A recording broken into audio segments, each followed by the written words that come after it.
Shots.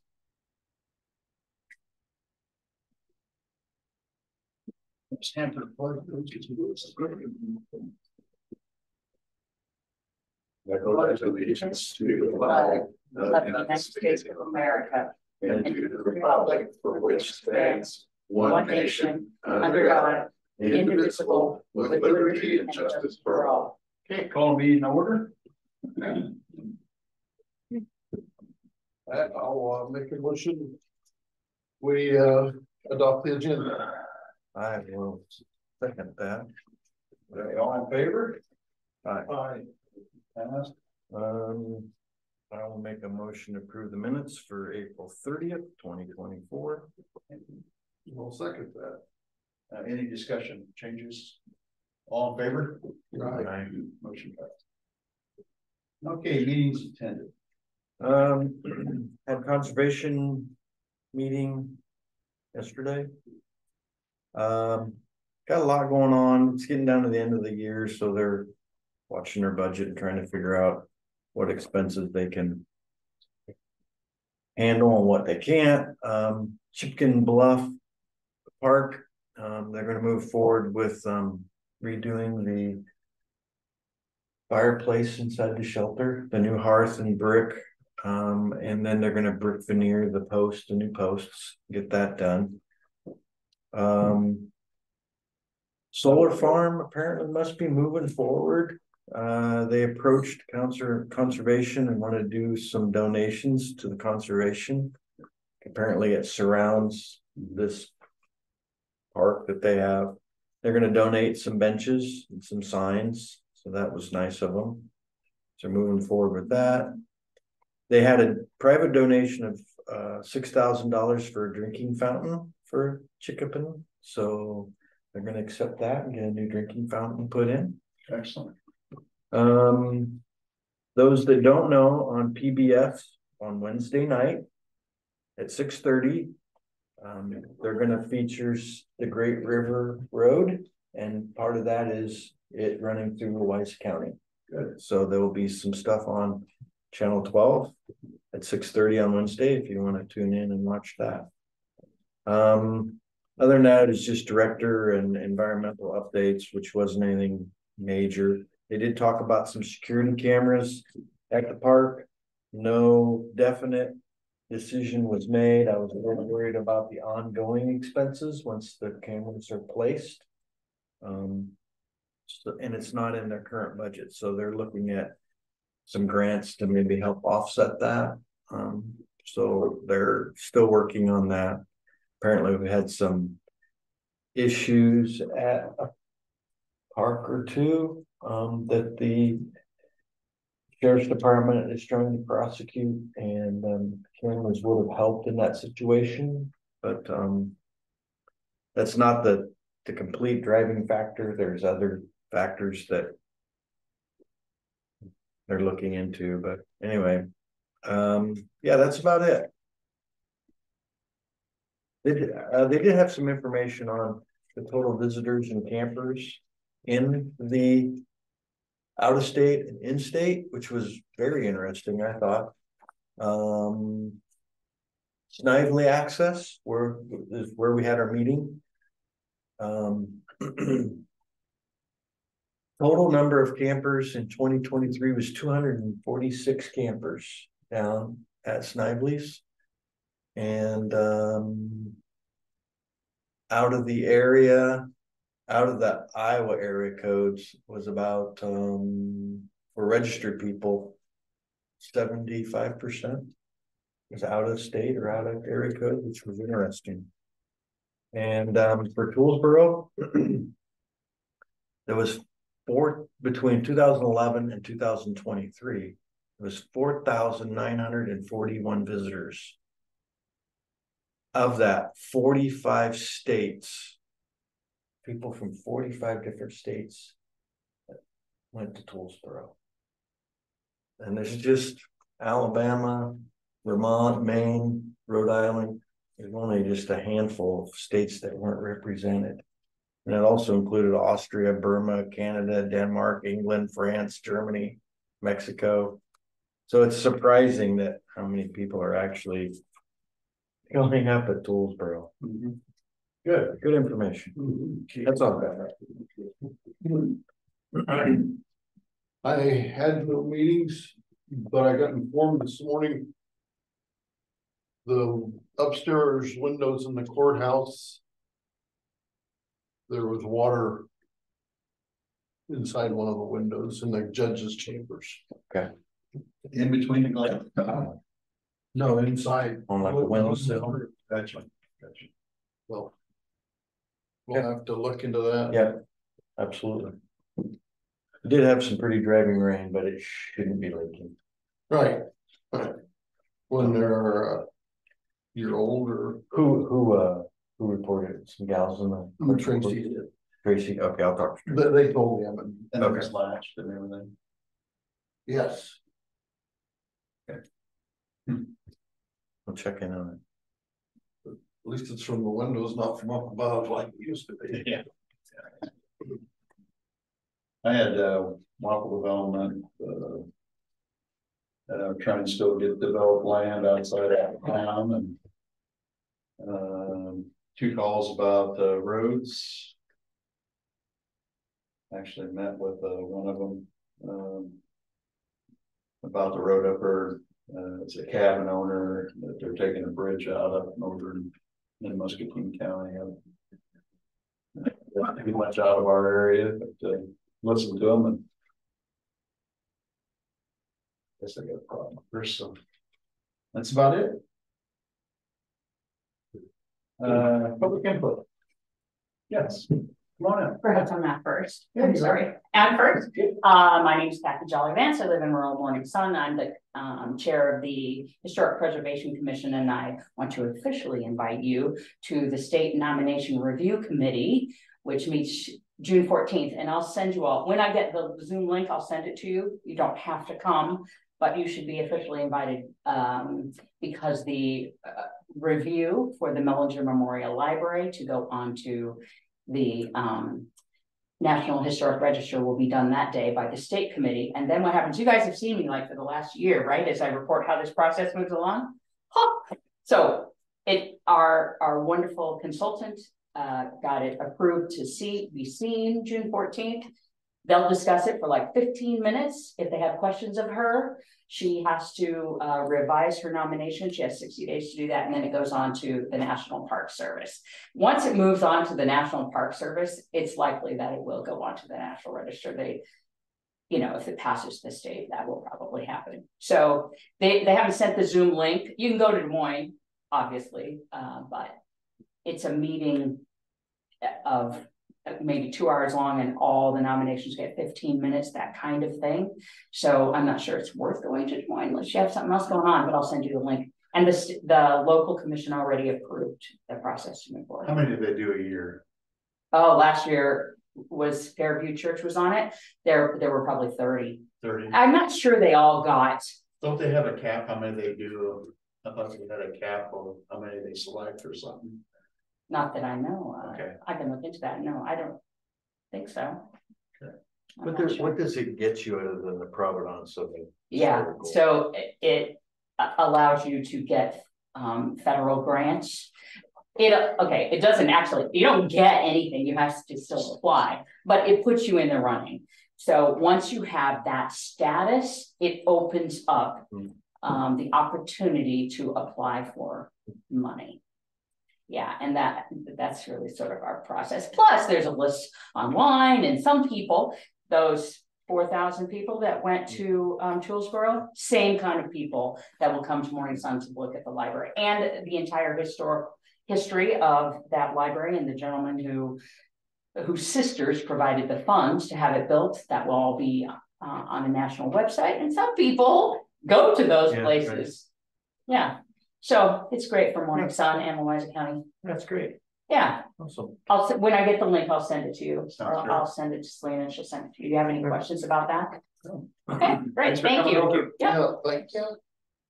Sean, I have a question. Did you have any breakdown for Virginia Grove? Yeah, actually, I think I do. The amount of Believe it or not, Virginia Grove. they've got two different categories: registered, online registered people, and then just guests, people that don't want to give out their information. As guests that didn't want to, it was mostly in-state, so it's mostly local. 94% were mostly local people. For the registered people, 45.5% were in county and 39.4% were out of county, but still in state, and 15% were out of state. So that tells me most of that Virginia Grove is local people, and their brothers or sisters from out of state may be coming and spending time with them. So Virginia Grove tends to be mostly mostly local, but Snively's is mostly out of town. Toolsboro's mostly out of town. Langwood is 81% out of county. Only 18% are in county. So if I could give the director, he's doing a very good job on Virginia Grove and the Morning Sun trails. So he's getting some traction. He's still pretty fresh, but he's working hard. So yeah, I would agree with that. He's very conscientious with the money and what time is being spent. So yeah. If you'd got cameras up at Langwood, would it unlock the gates finally? Maybe. I mean, it's been something the locals have called for. I think they want that to be reserved area. They don't really want it open for whatever particular reason. I can ask that question. Cameras in Virginia Grove, because I think there's internet there. Yeah, that was part of the problem, that somebody was using the internet for nefarious activity and didn't have anybody on camera. But they got a cell phone based camera they just came out with too. That's basically what these are. Solar panels. Yeah, that's exactly what this is. But it's the ongoing monthly fee is where it really starts. This is, I mean, it's only $25, but when you got like 8 cameras, it really adds up. the one I got coming don't have a monthly fee. Really? Well, It works off your cell phone service because it's linked to yours, so it uses that number. And I got one out there. it'd have to be linked up to a county phone then. Yeah, I mean, which we have one. yeah. I'll let them know. We'll see if that's something. Camera cost, or I'll tell you how it works.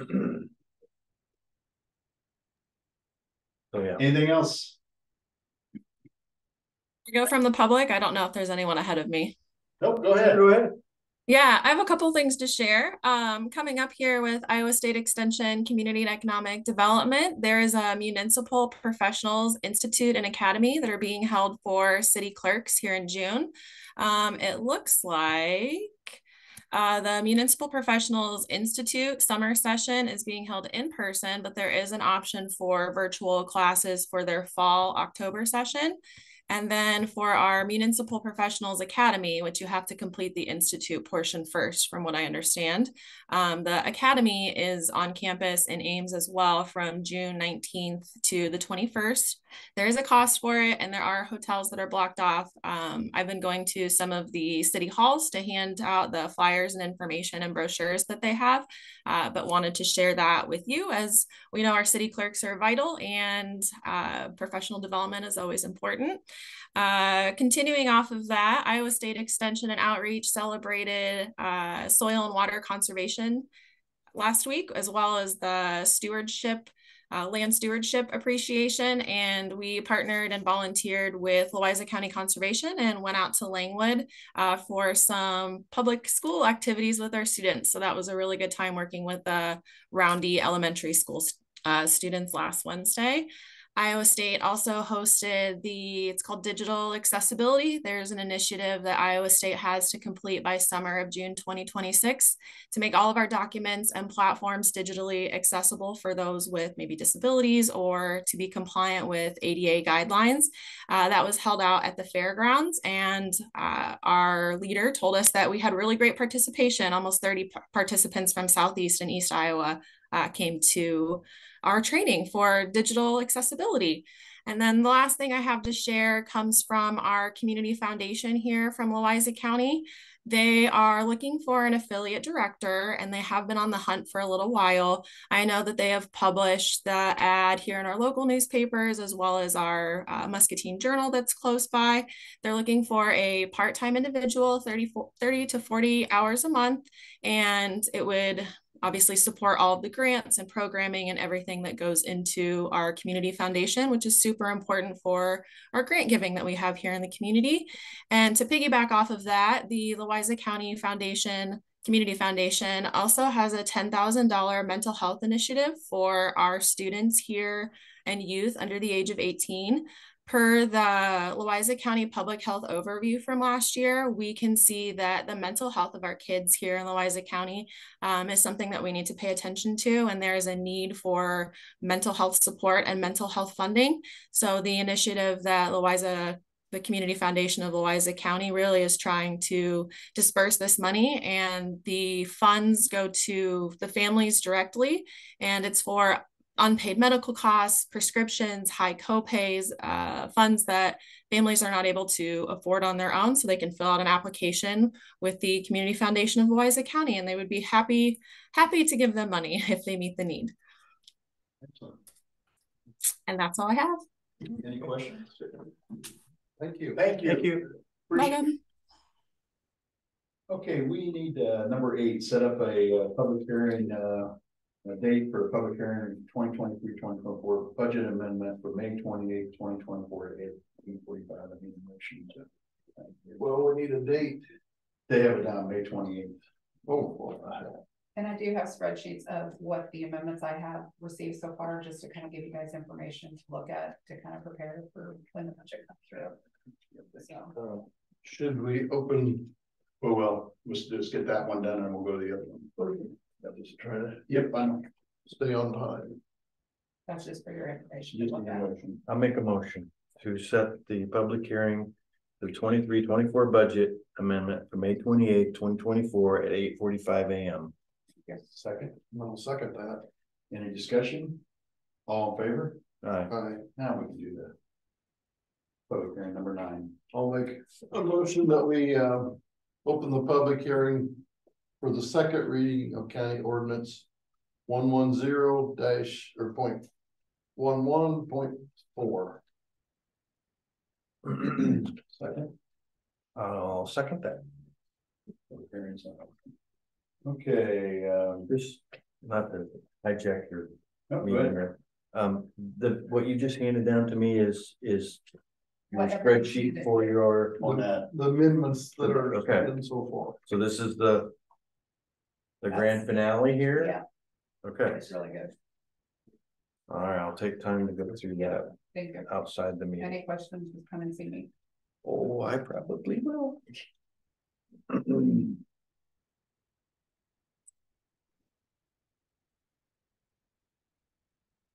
So this ordinance 110.11.4, just so everybody in the audience understands, this is about the Muscatine Airport that we saw the map on last week.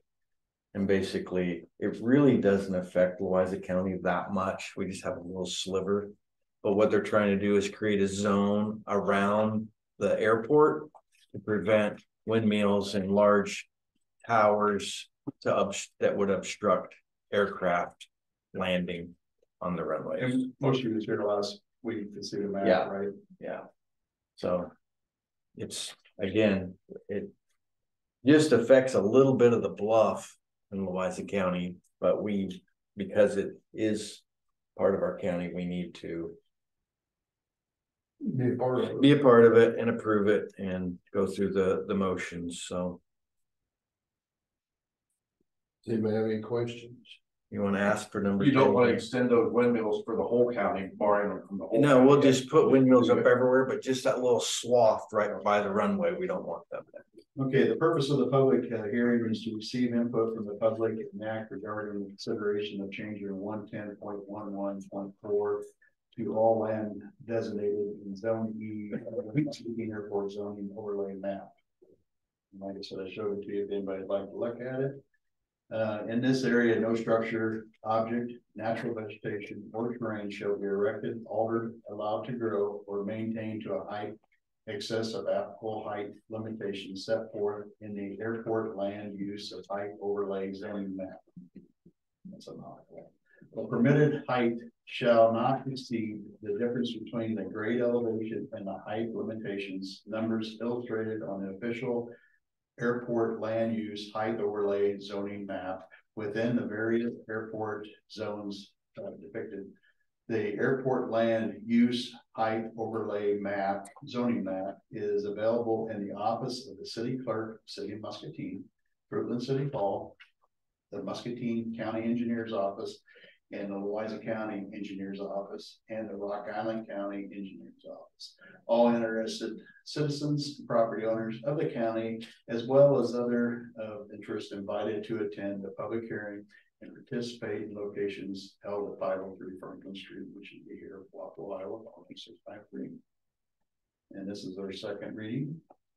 And honestly, the reason for a lot of that isn't just because of the airport. As a pilot, there's called ILS approaches, which is instrument approaches when it's foggy or cloudy, and they can approach the airport and land under instruments and still be in the clouds. And without those proper channels coming off the runways, they can't do those ILS approaches. So it's for safety. Here's the maps if anybody wants to look at them to comment. I don't have too many. What? Does that include trees? Yeah. It said vegetation. Well, I don't know how many trees are we don't have any giant redwoods around here, so I doubt very highly that they'll grow high enough to create a problem. But yeah. Well, if you did happen to have a tree that grew 400 or 500 feet, then you might have to trim it. I don't know any crops that grow that tall. Well, they're gonna put everything in there to stipulate everything. So there's not a chance of them having to say they're gonna clear cut the bluff. No. If they did, they'd have to fall the bluff darn near Muscatine. Actually, the biggest radial off that map goes towards Muscatine. Over the town. Talking about Louisa County. I'm not talking about. Okay, well, yeah, for us, it's minimal for us. Again, going through the motions. Randy, do you see the map? How the tiers? I just said you said very well, and then we said crops, and I don't know of any crops that get much more than 20 feet. Is that very specific on what part of the county it is? Sure. Yeah. Is it identified? Yeah. By whatever? Yeah. It's got a map underneath that shows the actual layout, and we just have 3.5 or 3 3/4 rings into our county. It's not much, but just on top of the bluff area, and you can see where 61's at and all that. It shows the kind of line. But the power plant isn't too far off the radius thing, right? Which has an 800-foot tower. Their smokestack. It's actually off in the corner there. We've got a whole bunch of regulations go on as soon as you get that high. Oh, you're right. And that's probably identified anyway, so. Yep. It's been here for a long time.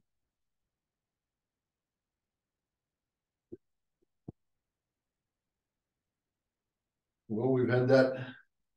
Let everybody pass it around. If there's any more comments. I handed out the alcohol thing too. You guys did that. So you're saying anything that's there stays there. They're not changing, they're not taking any power down. Like Just prevent new. 16, please. Okay. I'll make a. And we'll just let it open for a little bit. They're still looking to max. Yeah. I'll make a motion to approve the liquor license for the River Bottom Tavern submitted under local authority. Second. Motion second. Any discussion? All in favor? Aye.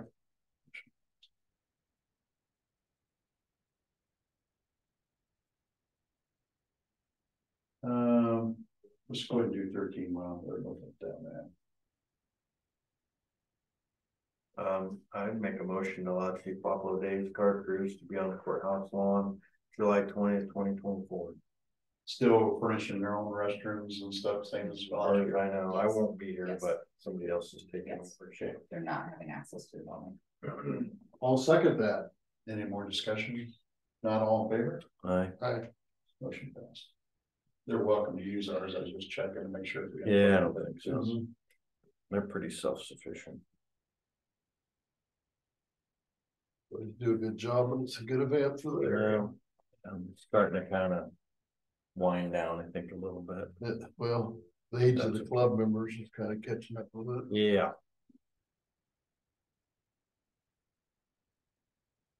Any other input? Randy, any questions on the map? No. You need a copy of that? I got an extra copy. I give him one copy. That's what they're passing around. Motion. Make a motion to close the public hearing. I'll second that. Okay, all in favor? Aye. Aye. Closed. Okay, You want number 11? yes, please. I'll make a motion to approve the second reading of Louisa County Ordinance 110.11.4 and waive the third reading. I'll second that. Any discussion? All in favor? Aye. Aye. Motion passed. Okay, number 12. Okay, so I had this put on the agenda. I'm not quite there yet. I guess I would ask for a little bit of input from you guys, if you have any, on who you'd like to see on the advisory board before I go and complete my list. Their recommendations were any and all of the following: a director, hospital representative, citizen, mayor, sheriff, public health, medical director, EMA, head of dispatch. But they did emphasize try to keep it small. When we talk about they, you're using the term they. Okay, so you weren't here at the last meeting. I went to Nevada, Iowa last week. Yep. Oh, I can't remember anymore. Yeah, we go month yesterday. Yeah, and it was all about setting up this advisory board, how the money's spent for this tax that's coming in on, and it was all, not all, but I don't know, about 75 or 80 people from other counties attended Story County. They've already implemented theirs, and they were trying to tell us all the things that didn't work so that we didn't reinvent the wheel. Okay. And their advice was, when implementing this advisory board for the distribution of the tax money, that those are some of the people that you should consider. So I didn't know if you guys had any input that I could include, or is that a good enough list? Was yours 7? Yeah, they act like they had 13, and they thought that was too much. 7. Some of the smaller counties actually got by with 5, but they said when you get 5, it's kind of like transfer station. You don't always get everybody to show up. When you had 7, you tended to get enough that you could make it go. So if that's okay, I guess we'll start at 7. I'm okay with that. I think we need to define that list a little better. I think I'd like to have more public input than 1, since it's a tax entity. I don't know if 1 person would represent the county. I'd like to do, wherever that person is, I'd like to have it distance between, we can cover more areas. For that way, you can get a blend of, you wouldn't, if you say if you had somebody in the Wapple area, I'd like to have somebody in the Columbus I Junction. couldn't agree more. And that's my biggest thing is I'd like to see So 2 2 for the public. 2 citizens, okay. And then we don't have a hospital, so it's a little hard to get them. And then having a doctor on it, I don't know if he could participate. That would be a perfect situation if we had a hospital in the county, but. I think public health is very important to have him in that, and but also too, I think we need to maybe have one professional EMT paramedic on there for that view of it, but I'd like to see more various. So they included a supervisor, but the supervisors were non-voting. They were strictly there for advice back to the. Yeah, I'm not always big on that. Since it's a county. They got the authority to spend as much money as conservation or public health. I think a supervisor should have a vote on it. And a vote. All right. Cause the 58 cents is how many dollars? Close to I $500,000. think it's 59 cents, but yeah, it's pretty close. Yeah, so that's more than conservation's budget. Well, here's the problem though. You got a supervisor and 2 citizens, that's 3 of the 5. So now you're running out of professional people that I personally think really need to be there because they understand the equipment that's involved in the emergency process. But you can't have it weighted 100% professional. No. Because we still have checks and balance, and we still got to make sure that we're giving our community the best service. And the only way we can know that is public input. I agree with that. You guys just touched on the fact you think it's important for the supervisor to be on there and have a vote. But you guys have the final vote anyway on the night. Not necessarily on a group. We like say any other groups that we're involved in, we have a say in it, but we're just one vote. And when that group makes it, unless they go out of budget or do something illegal, then that's the only time we get involved in it, try to stay out of it. We're supposed to stay out of it.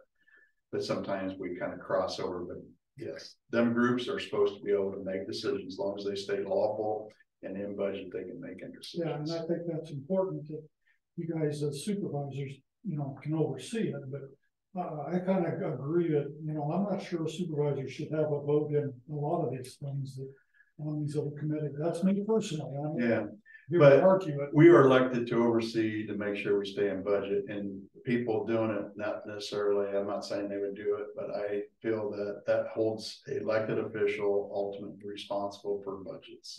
And I understand that. And then he can be kicked out, but whatever. Where does that one vote of theirs come in on a committee versus? It's just one vote. Versus the supervisor. It's not 3 votes, it's 1 vote. Yeah. But you guys vote, you spend money, you write a check out. You got a final say because of 3 of you. We have to answer. We appropriate the money. You gotta answer, you sign the check. We approve their budget. They can spend within their budget. So as long as it's legal within reason, they so can, as long as you're there and don't have a vote like Bill says, like the conservation, they're within their budget. The board can spend their money within their budget. I mean, as long You as have it's a vote in the conservation, Absolutely. since you're on the Really? who's on the. I'm chair. You're conflicting here. I don't know that. I didn't know that I did. He's chair, he has a deciding vote on everything, but I wasn't chair and I had a vote on everything we did. See, But I'm also, You gotta wear 2 hats. It's you're walking a tightrope. and I kind of, I wonder about that at times. Me too. Especially the chair, you can kind of direct things, how you'd like to see, how you Oh, personally would like to see. them. There's some influence there. Sure there is. Yeah, there's no lie at that. Yeah, absolutely. But again, the board can, like city council, they can outvote the mayor. Well, they can't- Mayor's got veto power, but Yeah, you don't ever really want to get to that phase. That's gets a little ugly, but it happens. Hopefully There has to be checks and balances. I got another question, it goes on with EMS, you said it, is it 59 cents? Yeah, I do believe it's 59 cents. I don't remember the That's exact what I dollar voted. amount, That's what I not voted to for. exceed, but That, is that, how long is that set for? is it 15 I years? think it was 15. I'd have to. I think it's 15. So We can spend up to that amount. That But doesn't mean what if you get into it? I mean, 15 years is a long time to try and put it up to figure this revote. out. So what happens when, well, this isn't enough? Revote. Put it back up to the citizens. Well, you can bring it back. Okay. Yeah. That's why. Yeah. They need to approve it. Sean, have you got a total, or the board, have you got a total of what that amount is for the county altogether? 490 some or something. A year? I think it was like 450. Is that a year? A year. It was just under the $500,000 threshold. And that's what that's not a number that we came up with. We sat down as a committee, and I think Bill was at a couple of those meetings, and we calculated, and Mark was at those too, you know, what the deficits currently were at and what an ambulance costs. And we just kind of funneled it down and felt that that was a responsible number. I think we could have went up over $1 if we wanted to, but we chose to do the responsible thing and say, this is kind of what we feel we need to survive, with a little bit of wiggle room at the end. So. And with your, if I remember right, with your budget, you even set some money aside so that like in 5 or 7 years, there's room for another Ambulance. Yeah. That's right. So this advisory board, is it gonna dictate their budget? I mean, because really advisory board, that's kind of a bad name for the. Well, yeah, I mean, that's what they call it, but basically that would be, I guess the ambulance companies would have to come to the board and say, oh, we need a new ambulance, or we need a new Lucas device, or we need a new defibrillator, and this is what it costs.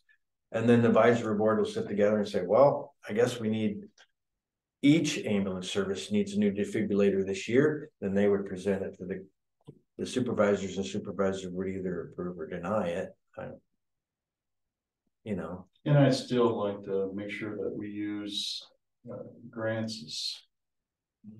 So not necessarily in that application that we would use it out of ours. We would try to fund all the grants available, new companies coming in. I've been working trying to get them to pay some of their stuff that we have. So yeah, I think we got a lot to learn. And yeah. So what are you thinking? 7 board, 5 board member? I think you may better put it to at least 7. Okay. Because you're chewing up a lot of people here real quick. So well, and you need about somewhat of a balance of public and professional people. Yeah.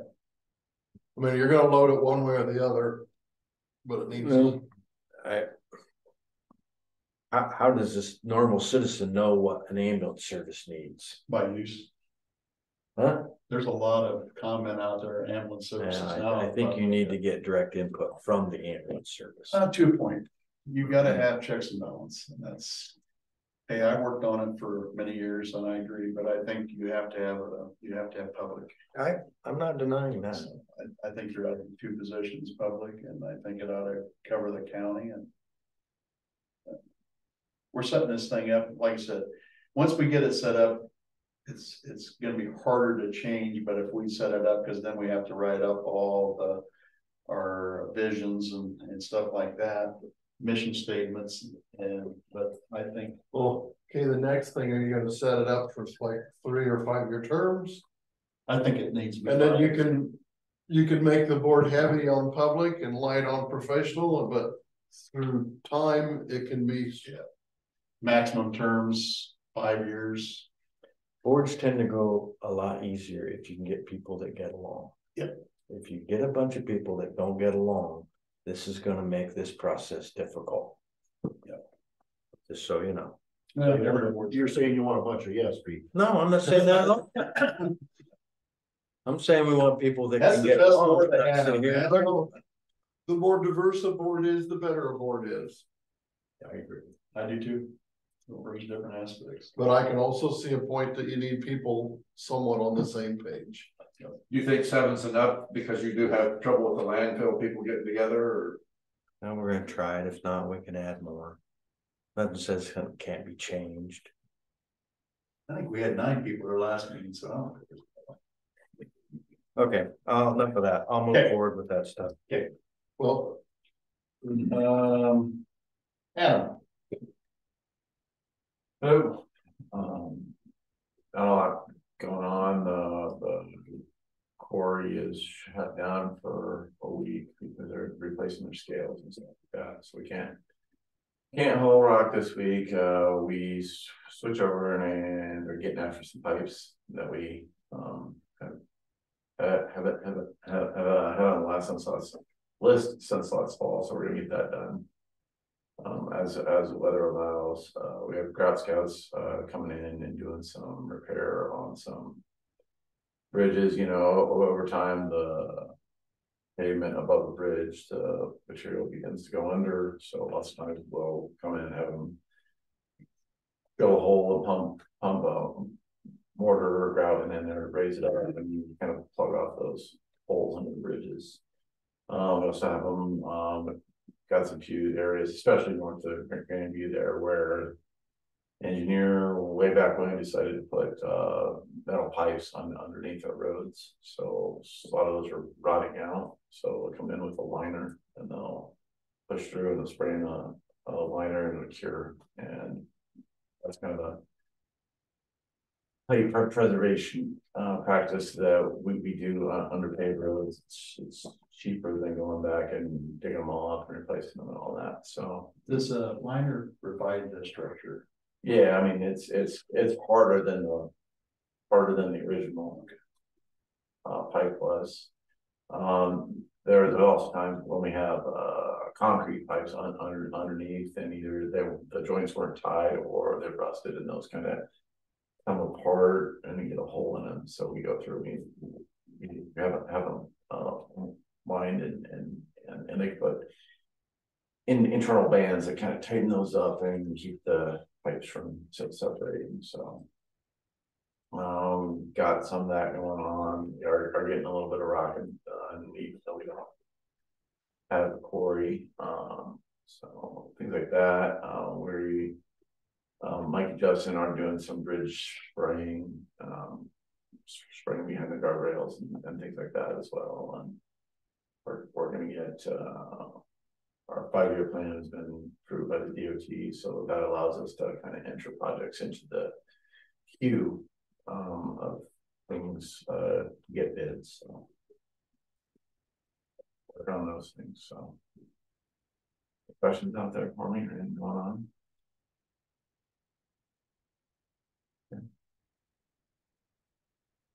I still hear from the trucker that wants to remind you about the safety on the white way going into the quarry. Yeah. And I don't know if he wanted to know if the state of Iowa would pay for that sign, you know, flashing sign for caution.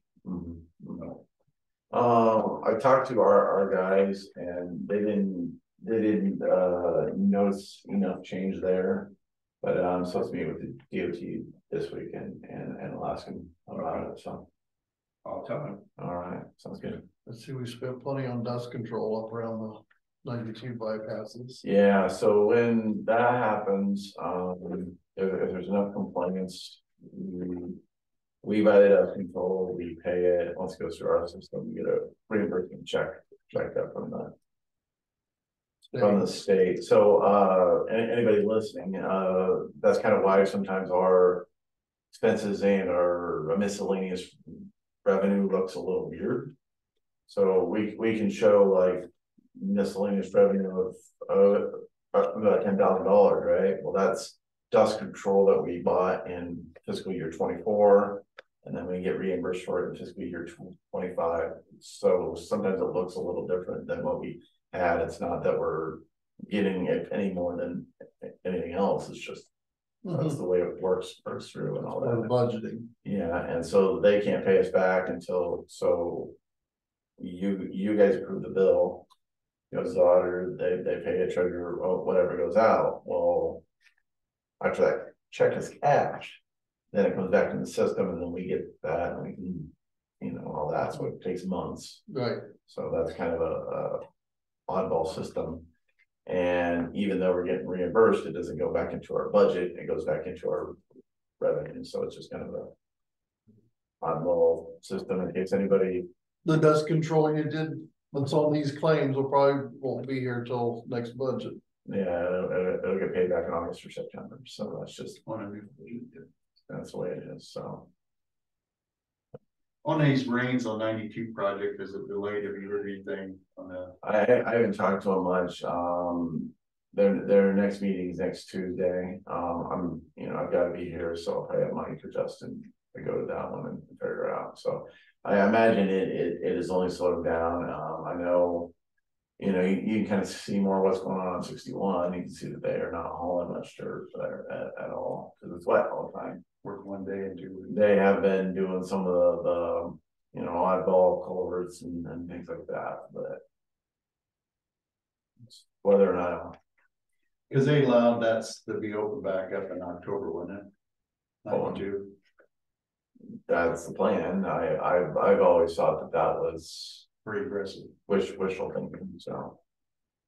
If you get an update on that. Yeah, if the year was like last year when it didn't rain or in a drought, you can move there all the time, but this year we're definitely catching up. I think I saw up in central and western Iowa, the drought is gone, so. I'm sure we got plenty of water here, right, Chris? Well, we can't see no sandbars hardly on the Iowa River, so that's good. Yeah. I actually came in early and drove around a bit this morning, but I don't think we got as much rain as it sounded like.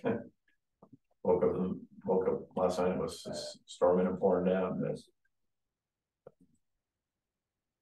not quite the great big one that we've had in the past. Right, yeah. It was it's wet enough that a little rain soaks it right out. Yeah. So. All right, guys, anything else going on? Thank you. Yep. Oh, and I forgot to say in our things too, last week worked all week on transfer station, all the walls are repaired, both sides. Got a lot done and got it cleaned up, and if anybody's been out there can see, it's definitely. We're trying to get the back wall lined at the actually a transfer station where we take the trash in on the trash floor to get the wall lined with metal. I'd love to have it, but it'll be closed for 2 weeks as far as pushing back to the new wall. But the new wall is over 36 inches thick. So it ought to last for a while. I just got a text from Gio while we were in our meeting. He thinks all the trim work has been done at the complex. He's going to verify it and let me know. And I will go out and check here in the next day or so.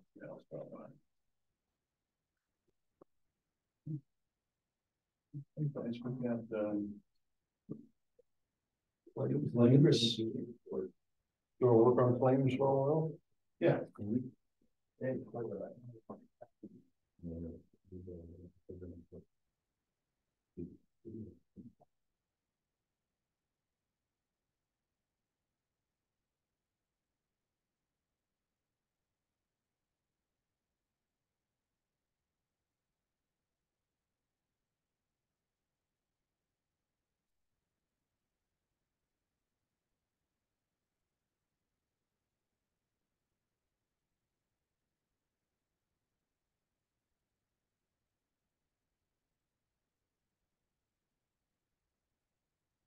It was 96,115.66.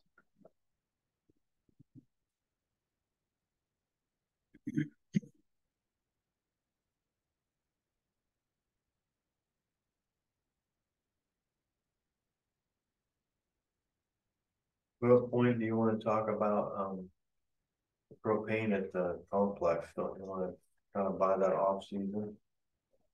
We usually talk about that in July and August, about when Cornell elevator comes out with their summer fill. Okay. We'll get the bids from all 3 places. I think right now we're at $1.25. How much is in that tank, Yeah, we just had it topped off. Is that March? Yeah, Should be pretty I think good. it's $1.28 last $1.20 bulk.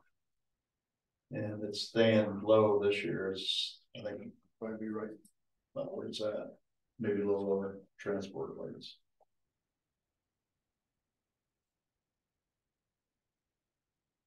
That's good natural gas line.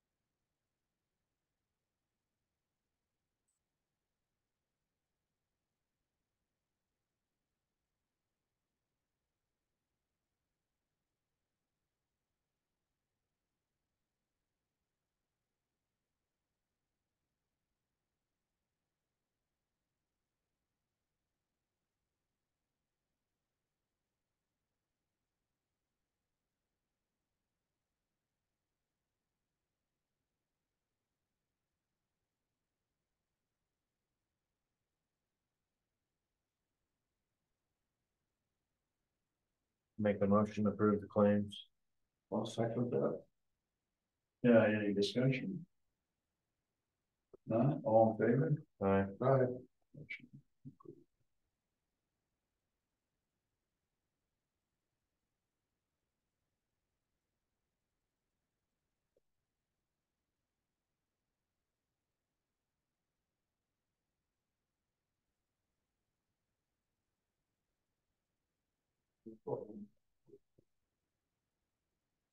Any other business you could brought forth this morning? We'll need to review the ambulances. I handed them all out to you. I already did that. Right. Yep, that's all right. They got them.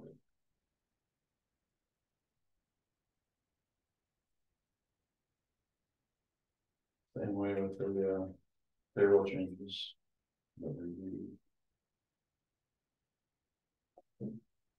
With that, I'll make a motion to adjourn. Second. Adjourn.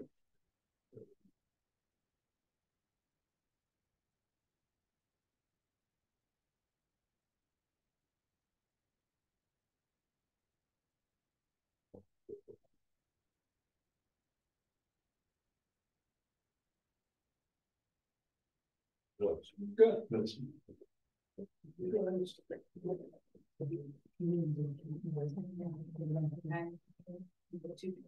Yes. We don't.